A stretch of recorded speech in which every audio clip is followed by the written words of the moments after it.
Good afternoon and welcome. I'm Dr. Shauneen Pete. I'm the Executive Lead for Indigenization here at the University of Regina.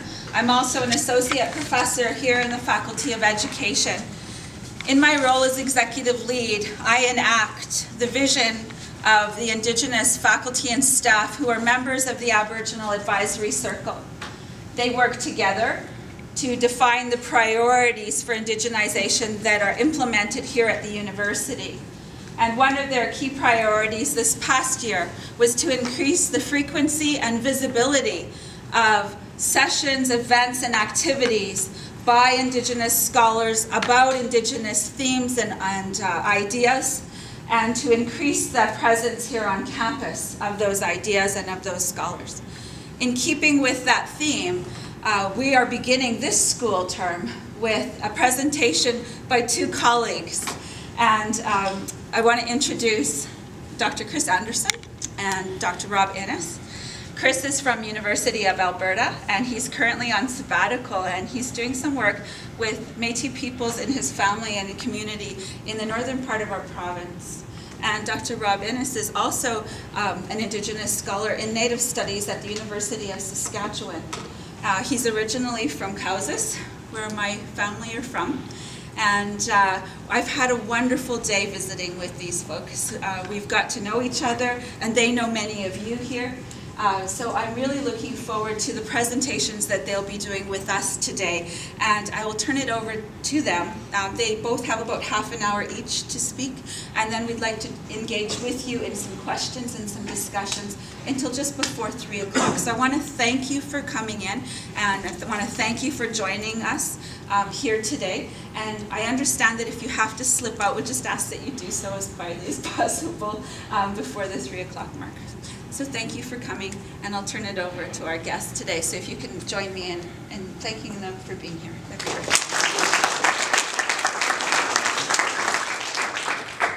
I'd like to begin by acknowledging being on the Treaty 4 Métis territory, homelands. And it's good to be in the territory. I am a member of Cowsas First Nation. Although myself, I grew up in Winnipeg. That's where I grew up. My family were Palches and Wapamoose and Lavalis. Those are my family members from Cowsas. I'm going to talk today a little bit about my book. This is the book that I did this is what my PhD research, this was my PhD research. I was looking at contemporary kinship, how it works, and tried to explain how it works with Cowsas people. And and I did this research. I did back in around 2003, 2004 is when I really undertook the research. Now the reason why I was interested in it was there was a couple of reasons. Firstly, I grew up in Winnipeg, and how I ended up, our family ended up in Winnipeg was my grandfather, Samson Pelche. After he came back from the war, apparently he was the first from the community from Cowsas to enlist. There's about 50 people from Cowsas enlisted in the war, which is almost all the adult males enlisted from Cowsas enlisted in the war. I did my master's research at U of S in Native Studies, in which I looked at the role and impact of Aboriginal veterans in Saskatchewan, and so that allowed me to look at some veterans, talk to some veterans from Cowsas. And at any rate, after the war, my grandfather ended up there, and the Indian agent didn't really like him a lot, so he kind of forced my grandfather to leave, or because my grandfather was in Italy at the time, just before the war ended, and he got injured, and he was only supposed to live for another 6 months, and the Indian agent said, well, if you want your widow to get the veterans benefits, you better best sign off and leave. So that's what we did. He enfranchised. He ended up moving up to L'Orange for a while. Him and my grandmother moved to Winnipeg, and that's where My mom eventually moved to, after she left my dad and moved to Winnipeg. So that's how we ended up in Winnipeg. So grew up in Winnipeg. Most of my friends were Native. We had Native kids, and we hung out, and we you know, it was just, we didn't really know when I was growing up, you know, the difference between Indian and Métis. That's, you know, everyone were Indians. It didn't matter if you're. It wasn't until I was later, I thought, oh, wait a second, those guys, that family were there, Métis. Everyone just called each other Indians. We didn't really know the difference. So in 1985, my mom went, got her stats back and encouraged me to do so, and I did it in 88, 89, something like that. And around 92, I decided to go back to university, or go to university. I only had, at that time, you know, I had gone up to grade 10. School wasn't that big of a deal to me, so I just went up to grade 10 and you know, I was more involved in other extracurricular activities, as it were, so to speak. Anyway, so around that time, around 92, 93, there was, the band was going through a TLE claim. And so they sent out representatives from the band to talk to the urban members, in which there was a lot with cows, and they were spread all over the place, including where I was at the time, which was in Toronto. I was living in Toronto at the time, and they representatives from the band came out, and there was about, I don't know, about 8 people showed up to this band meeting, and most of them had never been to Cowses, and so the representatives talked about the TLA claim. And then they were really adamant that everyone there should visit the reserve. And I thought, well, I mean, okay, sure. I mean, I guess these are kind of politician types, you know. They're, you know, but most people know that when Bill C-31 came into effect, people on the reserve hated C-31s. They're going to use up all the. They're not really authentic. They're going to move back to the reserve. They're going to pollute our culture with their white ways. They're going to use up all our resources. Everyone knows that reserve people didn't want to have anything to do with C-31s. So I was like, yeah, sure, whatever.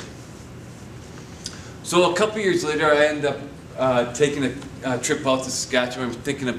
We were thinking about moving to Saskatoon, and while we were came out, we dropped by Cowses. We met up with one of the representatives who was at that meeting, and they took us around the reserve, and we kept on meeting up with people on reserve and saying, people would remark, well, you know, they would say, okay, who are you? Like, who's your family, right? And they would say, oh, well, we really love our band members that are on the urban areas. They're doing so many great things. Or they'd all say, you know, you should consider moving back. And I think, okay, there's quite a few people saying this. And these aren't just the, you know, politician types, right? Who are people that have, and there's just people at the store, at the restaurant, at the golf course. There's like just regular people, not like, I thought, well, that's kind of interesting. And while I came to the U of S and I was doing my research, I was talking to one of the veterans who was my grandfather's cousin, first cousin, late Edwin Pelche. So I was talking to him, and his daughter was there, and you know, his daughter was saying, you know, again, they wanted to know who I was, and I told them. And I asked if they knew my aunt who lived in Broadview, and I told her her name. Her name was Rosadelle Pelche, and they said no, they don't know. I said, well, people know her as the bag lady. Oh yeah, I know, yeah. Everyone knew her, right? And they knew exactly who I was referred to, and so that my aunt then was Edwin's daughter's second cousin. So she then turns to her son and says, next time you see her, shake her hand. Now my aunt was, as you can imagine, she was known as the bag lady. And there's a reason why she was known as the bag lady, because she had some how do you say it? Mental problems? Mental problems. She had some mental problems. And she had been on the streets in Edmonton for many, many years. She had been alcoholic. She was a bag lady because she wore a toque and a parka and had a bundle buggy all year long, right? And so, but that didn't matter. All that didn't matter. What mattered after that point was that she was a relative and that she needed to be acknowledged as a relative by her relatives, right? So you shake her hand because she's your relative. So even though I was there doing my research on veterans, I started to think, well, you know, this is pretty interesting because, you know, they're not related to me like at C31 for one thing, right? And even though, you know, I grew up in Winnipeg with a bunch of Native people were, you know, friends, and you know, and I saw how people interact with each other in the same way that other First Nations were portrayed as being in the newspapers and the media, right? You saw this a lot in the late 80s and early 90s. People, you know, I remember seeing a CBC News or some kind of news story in which they were talking to reserve residents, and they showed these images of where the C31s get out, right? Spray painted on someone's houses, and so you know, so the real impression was from the late 80s onwards was that there's this tension and hatred towards C31s from old members, which didn't seem to be the case with Cowess's people. Now, I wanted to find out why is that? What is it that is? And also, you know, I wanted to look at larger issue of the way kinship is practiced, because, you know, most people, when you ask them about your culture, you know, they will say, do you know your culture? You know, I'll be working at various Aboriginal organizations, and this would kind of come up. He says, well, people would say, I don't really know my culture. I'd say, we don't, you know, go to powwows. We don't go to sweats. You know, when I was living in Toronto, I would hear this a lot. And I'd say, well, you know, you're from Moose Factory. You know, there weren't powwows up in Moose Factory, right? But you know, these outwardly and public expression of culture have taken on, or people have assumed that these are the, if you don't somehow partake or participate in those public or outwardly, you know, public expressions of culture, then really you don't know your culture, right? And so I wanted to find out, well, what about the way people interact in their family? What about that? And people don't usually think of these everyday things that we do as being cultural, right? These, the run-of-the-mill things. You know, when you walk into a room and you see an elder there, what do you do when that happens, right? When you get into that situation. When someone in your family is in the hospital, what do? Well, we know that if there's someone in a Native family is in the hospital, there's 50 people show up. And the nurses will come out and say, whoa, this is just for immediate family, right? And we'll say, well, yeah, the rest are coming, right? The rest are coming, right? Just give them, you know, maybe tomorrow the rest will be here. You know, so the idea of immediate family has kind of a different, there's a different take on it from non-Native to Native. But many Native people won't see this as being unusual or cultural, right? This is, well, everyone does this, don't they, right? But in fact, you know, no, they don't, right? And so I wanted to find out, you know, wanted to look at how kinship is played out in the contemporary context, and try to understand why it plays out in this way. Why is it that 50 people, for example, although I don't actually look at that in my research, but why is it that there would be 50 people show up at the hospital? You're welcome. And what's the basis of that? I mean, after 135 years or whatever it is of the Indian Act and the residential schools and the churches and the perception that the racist perceptions of non-Native people, of First Nations people, all have an impact and changing the way we do things, right? They've all have had an impact on the way we do things. But even with all that stuff, not everything has changed, right?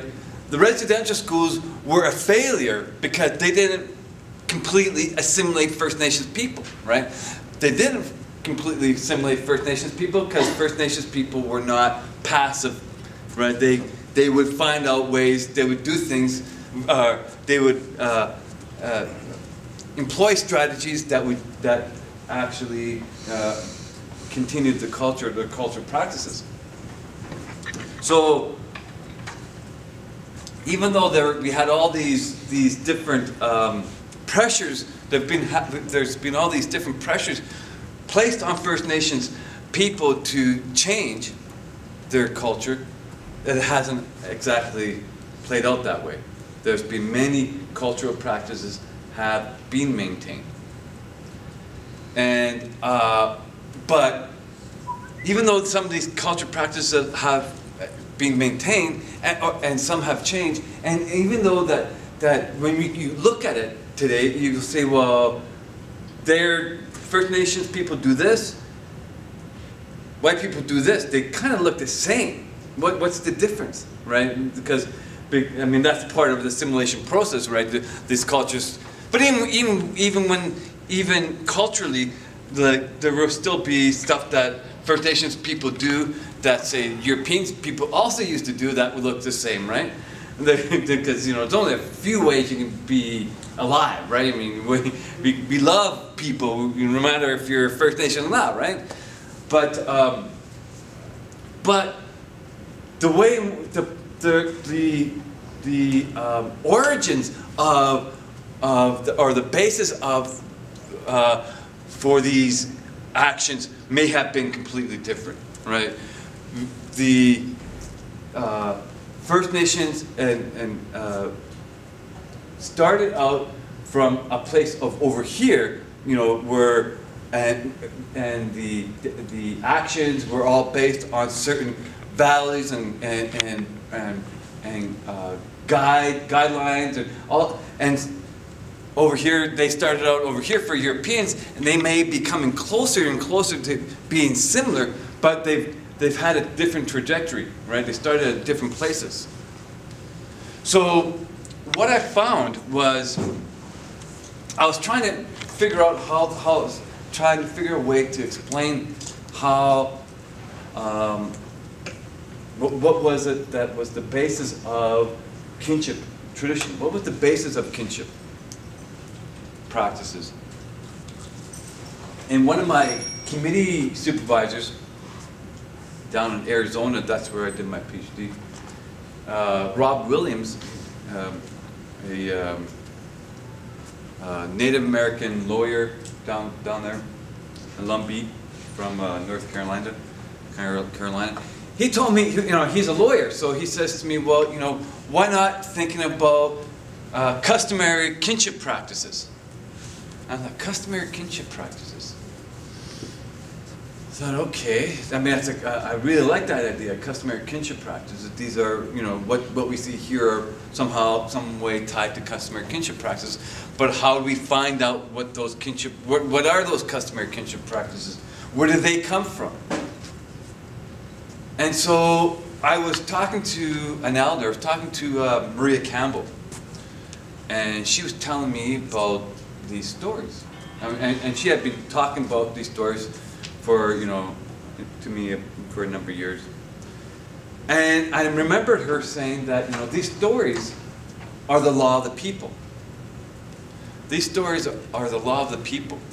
And there's these stories that guided the way in which we were to interact with humans and non-humans, you know, animals, waters, you know, everything, right? It guided these are the guidelines that said, okay, this is how we're supposed to act, and that everything that we were supposed to interact with, whether they're humans or non-humans, all of these things were related to us. I thought, well, hey, they're all related to us. That's kinship, isn't it? So then I started to look for these stories. And these stories were the stories in particular I was looking for, because there's lots of different kinds of stories, obviously. But the particular kinds of stories I was looking for were the elder brother stories. The elder brother stories, an elder brother was the kinship term for the trickster, right? The Cree and Soto trickster. Oh, and I got 5 minutes. So here's the big finish. So I started finding all these stories that had been recorded, that anthropologists had recorded from all over the place, in Western Canada. But then it was like I found this one set of stories that was recorded by Alison Skinner, anthropologist from I forget how, from the States, someplace down there. He went and he came up to Manitoba and Saskatchewan and collected a whole bunch of stories. And he talked to people from Cowessess. And there were these Cowessess stories, these elder brother stories, collected in 1907 or so, published in about 1913, from about 4 or 5 elders from Cowessess. And so it was based on those stories. I looked at trying to flesh out the cultural understanding of the way in which kinship was supposed to be played out historically. And then I tried in the book, with interviewing people, I interviewed people, about 25 people on reserve and in Regina. Most of the people I interviewed in Regina actually I interviewed out of First Nations University, because there was a lot of people from the janitor to the librarians, students, upper administration who were Cowessess members. So I then, based on those interviews, I tried to make the link between the stories and explaining how the way people talked about the way in which they practiced kinship, and I was able to make an argument that these are based on these traditional stories. Even though many of the people who I talked to did not or have not heard the stories. Even if they haven't heard the stories, and whether the community is on reserve or in Regina, because Regina has about 1,000 members, Cowessess members live in Regina, probably more than that now. Out of a total of 4,000 members, about a quarter of the members live in Regina, and there's about just over 600 living on reserve. So there's definitely a big enough, a large enough community of Cowessess people in Regina to be able to have that sense of community within the city. So I was able then to make this link, or I would make the argument. I don't, people have to judge for themselves, I guess. But I make the argument that there's a link between traditional stories and contemporary kinship practices, and this made to me made a lot of sense to be able to explain the way in which people interact with me when I first started to meet Cowessess people, and how they conceptualize themselves. And this really challenges the notion that First Nations people have passively accepted, you know, the dominant discourse of the way in which to be Indian. Because what I found with Cowessess is that the kinship practices was historically and contemporary was much more inclusive and much more open to including people, whereas some communities are much more exclusive. They'll find ways to try and exclude people from being band members. Cowessess actually does different. They look at ways to try and include people. Again, this is historically based on the fact that it was a multicultural band made of Cree, Assiniboine, Saulteaux, and Métis and half-breeds primarily. Those are the main cultural groups of, and also the fact that they've also adopted in the post-reserve period. There's a number of white children who had been adopted by Cowessess people. So anyway, so what I see is that the way in which the Cowessess people practice their kinship historically has been able to be maintained to the present, and that the basis for that kinship practices is the stories of Elder Brother. Thanks. And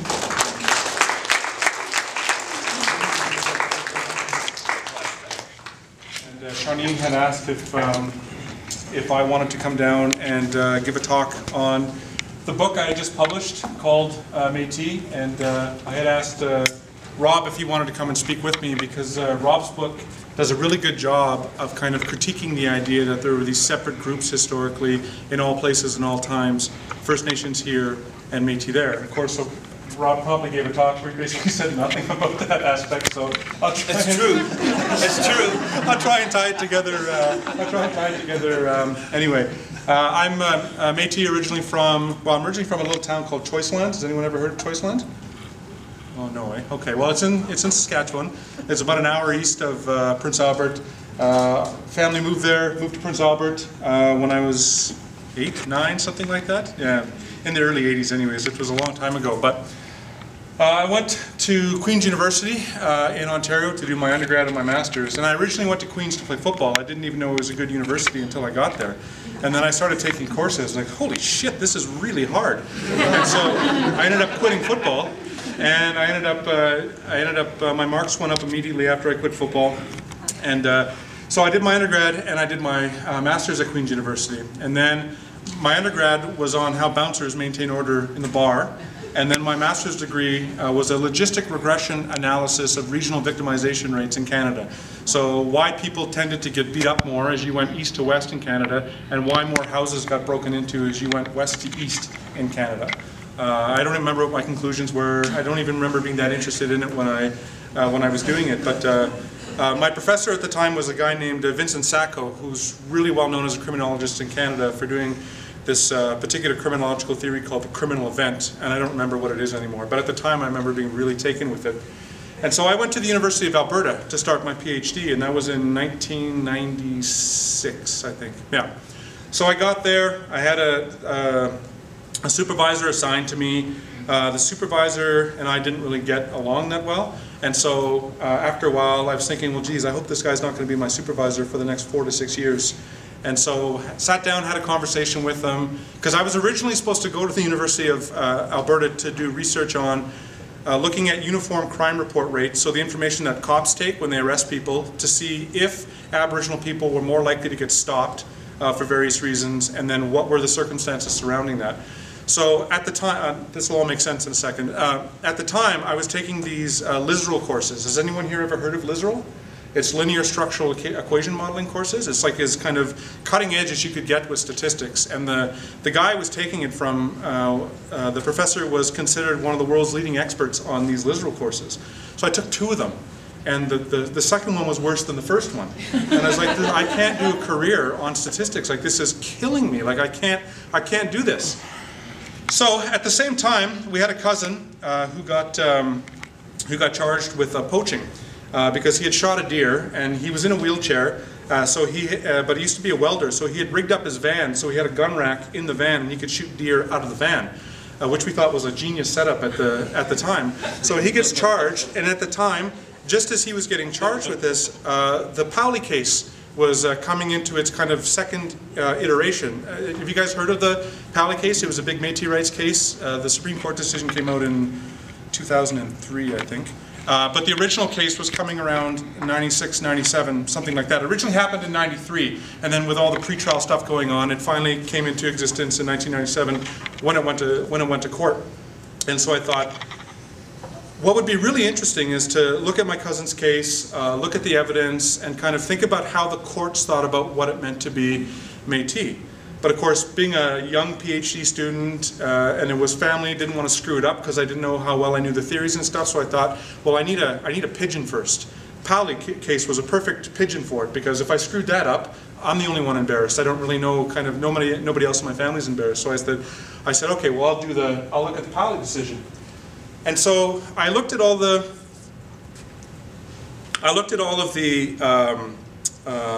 arguments that were involved in the Powley case. 2,500 pages of court testimony, another 2,000 pages of evidence, and 20 interveners who intervened into the case for various reasons. And so back in the mid-1990s when I was doing my dissertation, the big thing back then, the big movement in law back then was critical race theory, right? Critical race theory started up in the 1980s, made its way into Canada in the 1990s. And the big thing to do with critical race theory was to demonstrate how the law was colonial. We take all this shit for granted now, but back into the 90s, this was big news, talking about the law as being something other than a neutral arbiter of various parties that come before it. And so I was all, this is all very exciting, and did all the readings on the American stuff. There wasn't a lot of Canadian stuff, but the stuff that there was pretty good. So put that all together, and I did the original first couple of chapters of my dissertation. The book is partially based on the dissertation. That's what all of my yakking so far has to do with the book. So I had done a couple of chapters, and then I got a hold of the Supreme Court intervener factum. So in Canada, when you go to court at the Supreme Court of Canada, the main parties who are involved in the court case can make arguments before the court, but other people can gain standing because they say, hey, this court decision is going to have an effect on my organization, therefore I want to write to the court to try and persuade them one way or the other. And provinces, the attorney generals for the provinces, attorneys general for the provinces, almost always put in what are called intervener factums.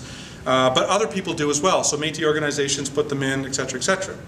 So after I had this idea that, yeah, well, this is clearly a colonial decision. The court case is based on the idea that in order to be Métis, you have to prove that your ancestors did things hundreds of years ago, right? And that seemed really kind of dumb in the sense that, could you imagine if Canadian rights were based on what Canadians had done 150 years ago, right? People wouldn't stand for that. That's ridiculous. But in an Aboriginal context, that's par for the course. In order to demonstrate the authenticity of what you're doing now, you have to demonstrate that your ancestors engaged in analogous behaviors back then. I thought, well, this is easy peasy. I'm going to knock this out in the next 4 months.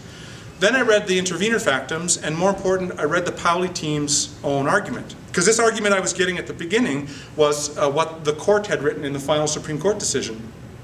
And then I looked at the, sorry, it wasn't the Supreme Court decision, it was the Superior, or the Court of Appeal decision in Ontario. Very clearly colonial in the way that we kind of thought about colonialism back then. So then I read the Powley team's argument before the court, right? So the Powleys, who were charged with hunting a moose out of season and without a tag, had hired Jean Taillé and a couple of other people to take their court case for them. And when I looked at their argument, it completely shifted my whole perspective, because the Superior Court decision and eventually the Supreme Court decision was almost a cut and paste argument of the Powley's legal team's argument. So how could we stand there and talk about how colonial the courts were without talking about the ways in which, as Indigenous peoples, we invested ourselves in those discourses, in those practices, and in those institutions, reproducing the legitimacy of those institutions no matter what the actual content of the court decisions were? So I thought, oh, geez. I didn't say that. I said something similar, though. And I thought, well, what am I going to do now? So I sat down with my supervisor, And my supervisor was doing research around assisted suicide, and the court cases involved in assisted suicide. And I said, well, my dissertation is kaput. I'm done. You know, it's kind of, I was doing a whole kind of woe is me thing. And she said, no, no, no. Nothing is wrong with what you found. You just have to figure out a way, theoretically, to think through what you found. And I said, yeah, but I'm stuck. Like, I don't really know. Critical race theory isn't really built for talking about the internal complexity of decisions. Critical race theory almost always looks at court decisions. It doesn't look at court cases. And when you're only looking at the court decisions, you're only getting the tip of the iceberg, the arguments that actually basically won the day, as opposed to other arguments that were involved in the context of that court case. And she said, okay, well, you're going to have to invent a new vocabulary for thinking and talking about what it means to look at court cases rather than court decisions. Which, of course, I'd never signed up for that. I was like, you know, when you're in a PhD, it's kind of learn by numbers, right? So you basically have a supervisor who says, well, I think you should do this, and then, oh, that sounds pretty cool, and you kind of work your way along it, and as you paint the different numbers, and you have this picture at the end. But suddenly this thing had completely blown open. Now, while all of that was happening, on the one hand, in terms of my existential crisis about what the dissertation was going to be about, I had applied for a job in the Faculty of Native Studies at the University of Alberta. And I thought, well, there's no way I'm going to get the job because there's people out there with, you know, actual publications and what have you. But I just want to practice kind of so that when I do look for a job in the future, I know something about what the interview process is like. But as luck would have it, there was two fairly well-known people who applied for the job. Half of the committee couldn't stand one. The other half of the committee couldn't stand the other. And so I came right up through the middle. And mediocrity won the day. And suddenly, to everybody's surprise, including my own, I got offered this job to start teaching in Native Studies, which I was completely and wholly unprepared for. So then, because of the way Native Studies was structured back then, they said, so listen, they didn't say it, but we don't really care how much research you do. We really hired you to teach. And so over the next 3 years, I taught 4, 5, and 5, so 14 courses, 9 different courses out of the 14. So I had to do 9 new preps over 3 years. So suffice it to say, I didn't get anything done on my dissertation for the next 3 years. And interestingly, when I got hired, there was nothing in my job description that said I had to get a PhD. It said a PhD is preferred, but you only need a master's. And so I was going to ride that sucker right into the grave. But then someone pointed out to me, yeah, but you're probably going to have to get your PhD in order to get tenure. And I said, tenure? What's that? So then we had a discussion, and so then I thought, okay, well, probably a good idea then for me to finish my PhD. So as I was teaching in Indigenous Studies, and I was teaching a lot of courses either that were all about Métis identity. We had a course, a history course on Métis, the emergence of a people, and we had another course on Métis politics. I started to think about the ways in which my dissertation early on, which looked at issues relating to how Aboriginal people had begun to invest ourselves in the logics of court cases and court decisions, what were the different ways in which the meanings of Métis that we think about in everyday society weren't reflected in court decisions or court cases, but were refracted in those court decisions. So often when we talk about particular kinds of colonialism, we think about the ways in which say court decisions or whatever reflect underlying things, whether it's patriarchy, whether it's colonialism, whether it's whatever. But one of the big kind of mind-opening things for society, what if we started looking at them as having their own internal features? So you had to learn the rules of the game when you got in there, you had to invest yourself in whatever you thought the stakes were, all those different kinds of things. Then immediately it opened up to me why Indigenous people would become involved in law and why they would get really good at law, because it takes a long time to become a lawyer, it takes a long time to get good and technically competent at anything. And so as I started to think about that, I started to think, okay, well, how do they conceive of Métis identity? And how is it different than most people conceive of Métis identity, right? Because when we think about Métis identity, we think about Métis identity almost always in the context of mixedness. Mixed ancestry, mixed identity, those kinds of things. But if Rob had talked about what he said he would talk about, if you think about kind of the earlier histories of the Northern Plains, you start to see the different forms of mixed ancestry, mixed material culture, etc., that go on in all these different multicultural bands in the Northern Plains, many of whom the Métis were married into. So if that then became the case, what was supposed to separate the Métis from, in this case, First Nations, and as I eventually talked about in my book, the so-called Labrador Métis Nation in Labrador. So then I figured, okay, well, I've gone 12 years without writing a book. I don't really want to write a book, but I got my tenure and I was going up for full professor at some point, and so I was told, nudge, nudge, wink, wink, that you have to have a book. So I said, okay, well, I'll turn my dissertation into the book. How hard can that be? It turns out it's pretty hard, because it turns out that if you leave a book for 6 or 7 years, the literature doesn't stop simply because you stopped reading it. So I had to read all of this new literature that was pertaining to issues around the courts in Canada and about the cultural power of law. And what I became interested in particularly, and this is one of the things that the book talks about, is not about the ability of law to make decisions about jurisdiction, to make decisions about rights, but the power of law as the power of law as a cultural power, as having the ability to imbue things with meaning. So someone looks at a court decision and says, oh, well, the courts talked about Métis identity as this. This must be what Métis means now. But why would we take what the court has to say about Métis as though it doesn't have its own sets of power relations, as though it's not steeped in colonialism in the same way as the medical system or academia or whatever? What is it about the courts that gives it this legitimacy that you don't see elsewhere? So then I thought, okay, so one of the things that the courts do then is the courts produce particular meanings about things, and then those meanings get shot off into other fields. And one of the fields that I began to look at was Upper Great Lakes ethnohistory. So why did ethnohistory in the Upper Great Lakes begin to use court decisions as a further basis of legitimacy for their arguments, when court decisions in Canada basically only have 3 categories that they use when they're deciding things: Indians, Métis, and Inuit. Any kind of historical complexity gets winnowed into one of those, or sometimes more than one of those 3 categories. So I started to think, well, the courts can't be a particularly effective means of thinking about historical complexity, and certainly can't be a particularly effective means of thinking about historical complexity as it relates to Métis identity. So then the book just kind of came together in this kind of amazing flash of insight, one of very few flashes of insight I've had in my entire career. And so I said to myself, okay, so here's what I'm going to do. I'm going to write a book in which I'm looking at the courts, and then I also ended up including the census, or what's now the National Household Survey, because it acts very similarly as a social field and has a similar kind of social power to make people think, oh, well, the population has increased by 100%. That must mean that there are more Métis now than there was 10 years ago. When in fact there's a big complex argument for why that's not necessarily the case, but you'll have to buy the book in order to figure that out. But try not to buy the book until January, because only the hardcovers are out right now and they're like 90 bucks. But they'll be 30 bucks as of January. So you can buy the $90 book now if you want. I'm sure UBC Press would love that, but if you wait till January, the soft cover comes out.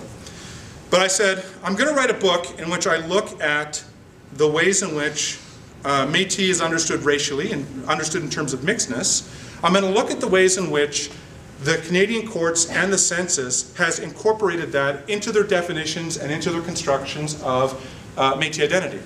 So the first 2 chapters are set up where I talk about what race and racialization is. I talk about what the courts are as a form of social power. I talk about what the census is, or the National Household Survey is, as a form of social power. And then I look at the way in which Métis gets constructed in the court case and in the census.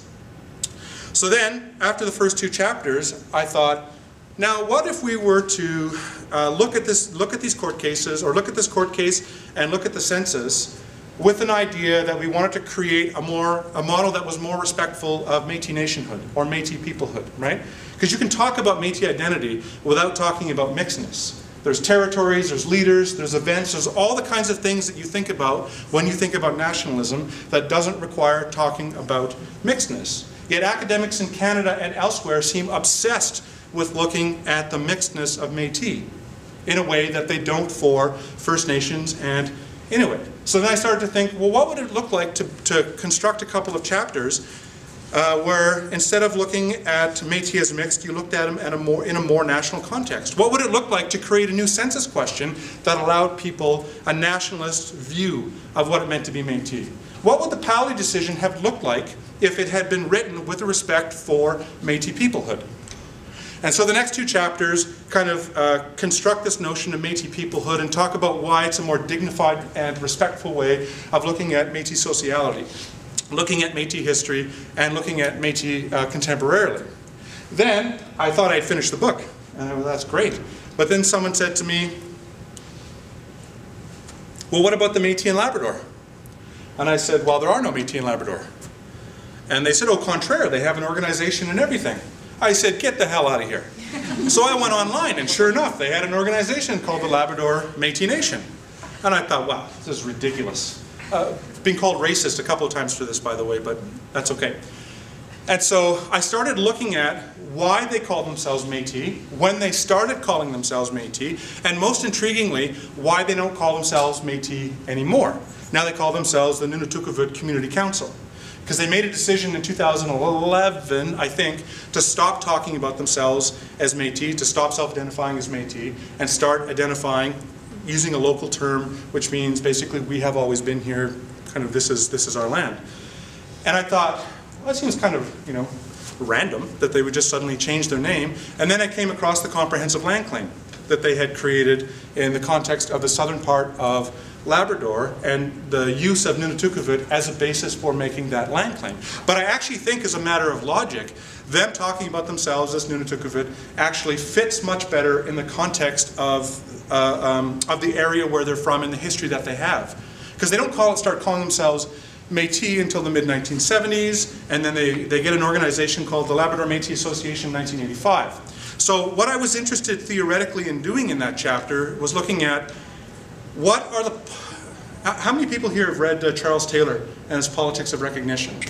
It's kind of, you know, links between recognition and multiculturalism and stuff. And I started getting interested in what are the politics of recognition in Canada that lead people to self-identify in particular ways that you wouldn't necessarily think they would if you looked at the complexity of their local histories.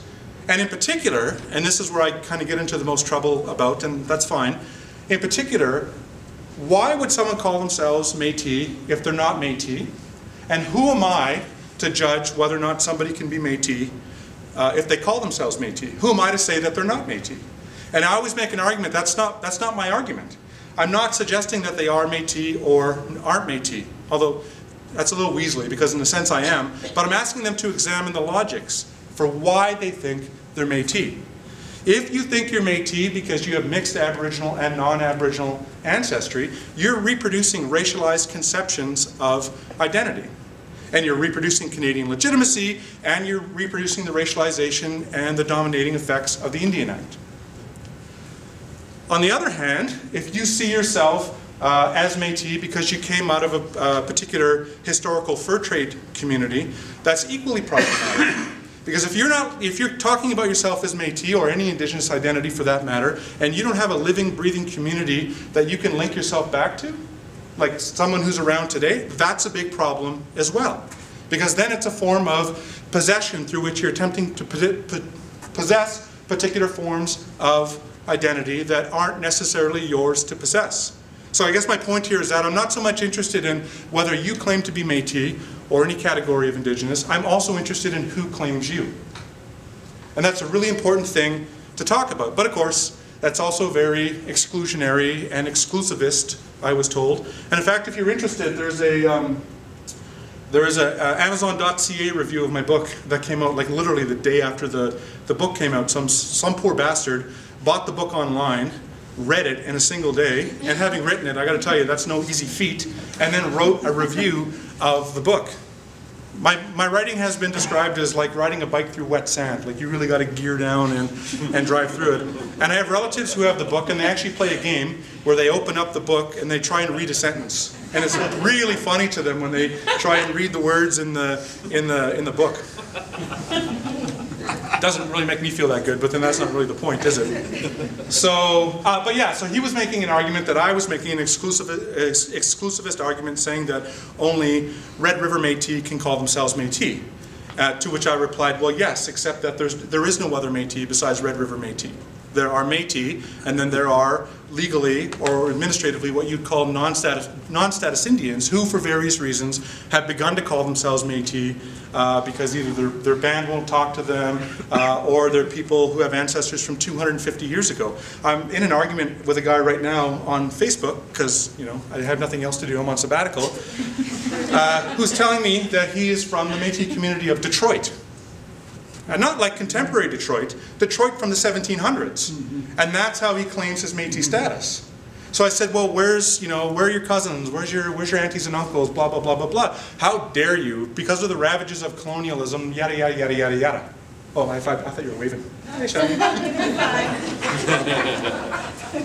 So, anyway, in the end, the book, in the conclusion of the book basically attempts to talk about what are some non or at least less racialized ways that we can talk about Métis identity and the Métis people, and it suggests a couple of different kind of conceptual apparatuses. That's basically the book in a nutshell. It's the second book I wrote. I ended up writing 2 books last year after 12 years or 13 years of writing no books whatsoever. So the sabbatical came at just the right time.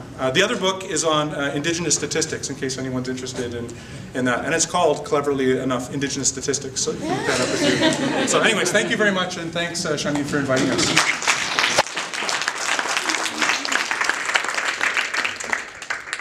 I'd like to open up the floor to folks that are here with us today to see if they have some questions or they have comments that they'd like to make. So I invite your conversation. But ask a question. David Garnett. Exactly. Chris, I wondered if you could elaborate on the status of the Sault Ste. Marie Métis. That argument in the book. Yeah, I mean, to me, the Sault Ste. Marie Métis are Métis, but they're not Métis for the reasons that the Paulis, that the Pauli decision seems to think that they're Métis. Okay, the Pauli case was basically, it's an age-old story, really. Father and son go hunting, father and son bag a moose, father and son bring the moose home, somebody calls Crime Stoppers on them, they come in, they charge them with hunting out of season, hunting without a license, confiscate everything, yada, yada, yada. So they go to court, they make an argument that because First Nations, under the Robertson Superior Treaty, don't need a license to hunt, they shouldn't either, because they're Métis. And because they're Métis, they have particular land-based rights in the area. So what the court eventually decided was that in order, how do I put this? People often say that the court defined what a Métis is. The court didn't define what a Métis is. They were very specific to say these are the legally defensible and legally protectable elements of Métis, and this is what you have to be able to demonstrate in order to seek protection for that. So self-identification, attachment to a community, a contemporary community, and attachment to a historical community. And they didn't necessarily say blood quantum attachment or lineal attachment. People could have been adopted into a particular community, but you had to show attachment to some pre-colonial, what they call pre-effective sovereignty community. The problem with the Pauli decision is that they never required that community to identify itself as Métis. It just had to not be Indian. Anyone indigenous who the government doesn't recognize as Indian is now Métis. And that's really problematic for me because it's kind of taking away their ability to think complexly about the histories through which they exist and possibly continue to exist today. And it gets even worse as you get into New Brunswick and Cape Breton and those areas as well. So yeah, I'm not a historian. I can absolutely see a conceptual argument made for why they would be Métis, and I think the Pauli decision would have been a much stronger decision had it talked about the peoplehood that was involved how that community was involved in kind of the evolving peoplehood of the Métis people in that era, because there are absolutely definitely connections between them. They're just not the connections that the court made, and they're not even particularly the connections that the Pauli's legal team made. Which, by the way, is not a dig at the Pauli's legal team. There's only certain arguments you can put forward with any hope of success, so you inch stuff along, hoping that further cases will allow you to open it up. Does that answer your question? Yeah, but I was wondering in terms of that sphere of influence, is that in the book you would talk about kingship ties, but also... You actually read the book? Pardon me? You read the book? Of course! Thanks, I got the hardcover. My painting on the cover. I know! That That's you? Otherwise, I don't know, Chris.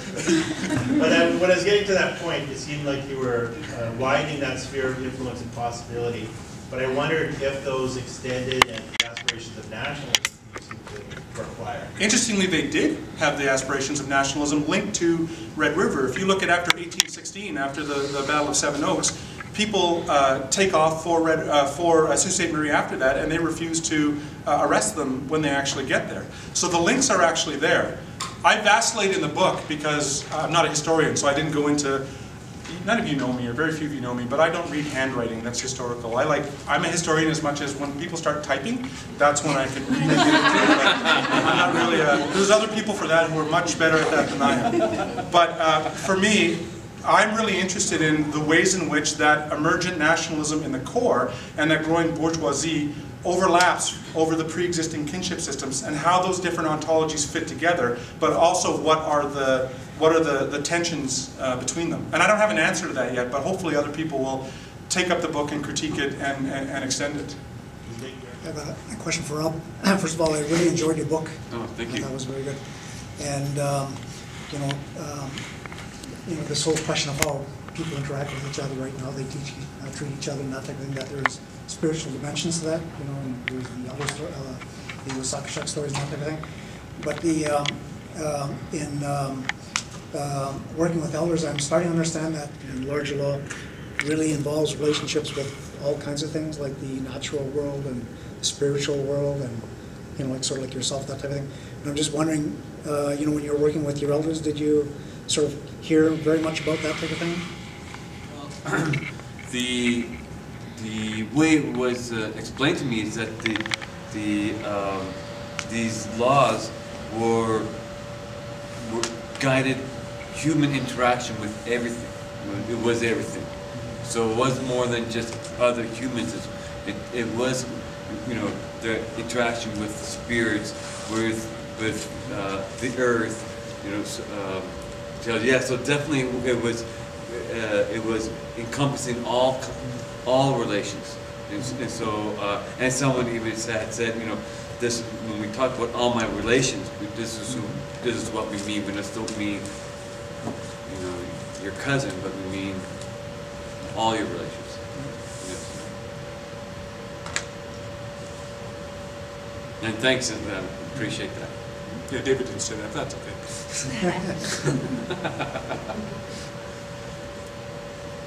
I'm kind of patient, so I'll give it another moment in case someone has questions.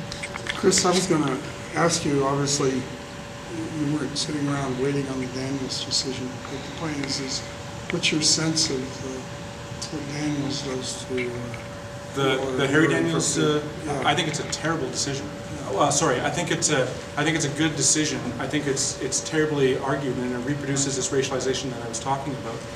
The court basically argues that Métis and non-status Indians were considered Indians under Section 9124, but there was the court could have just as easily argued that the term Indian today means the same. The term Indian then means the same as the term Aboriginal does today. So they could have made an argument that allowed for a nationalist understanding or a nationhood-based understanding, but instead they just went with the same old kind of.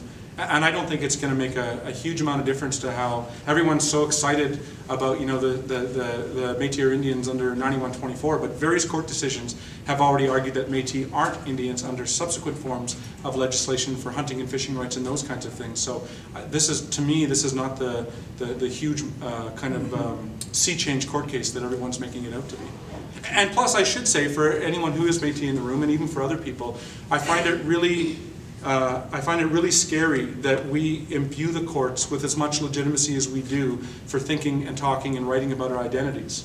Like the Pali decision, fantastic, they got it partly right, the courts got it partly right for once, but I'm no more or less Métis simply because I get recognized in a particular court case. But we put so much of our emotional and we invest ourselves so much in juridical kinds of logics, and it's really dangerous. I mean, we should be looking to family. We should be looking to things outside of at least the formal confines of the courts to be having these types of conversations, political conversations, cultural conversations, those kinds of things.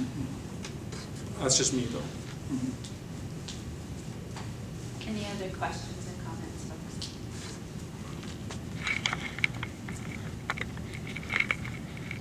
Well, this is just the beginning for this term, and I want to thank both of you for your generosity today in coming to the University of Regina and sharing your insights and your wisdom with all of us, not only in the texts that you've created, but also in the stories that you've shared with us today. So thank you again for joining us for this inaugural event for the Block. Thank you. Thank you.